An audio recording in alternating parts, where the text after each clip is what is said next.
Sa Davao City, patay ang isang lalaking 17 taong gulang matapos pagtulungang saksakin ng isang grupo.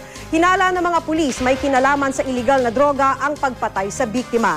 Makibalita tayo kay Sheila Vergara ng GMA Davao. Nakabulagta at wala ng buhay ang 17 taong gulang na si John Robert Carcainas. Nandatna ng mga pulis kaninang umaga dito sa Agdao Public Market, Davao City. Ayon sa pulisya, galing ang biktima sa bahay ng kaniyang nobya. Naglalakad daw siya pauwi kasama ang 3 kaibigan nang harangin sila ng isang grupo ng mga lalaki. Nakatakbo raw sila pero naabutan si Carcainas at pinagtulungang saksakin ng mga salarin. Nadamay pa sa gulo ang isang batang 10 taong gulang na nakasaksi sa insidente. Nasugatan siya sa ulo. Nagpurong na siya gani. Ito pa, sa'yo na? Kuwan, kuwan, nakapula siya. Ikaw, gidakop ko nila?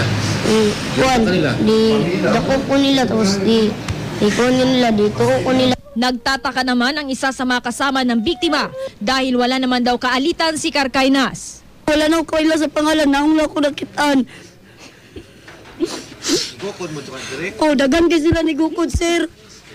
Napag-alaman naman ng mga investigador na napasok sa rehabilitation center ang biktima Setyembre ng nagdaang taon dahil umano sa pagkakasangkot sa iligal na droga.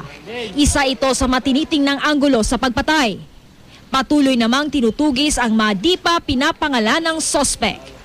Sheila Vergara, Nagbabalita, Pilipinas.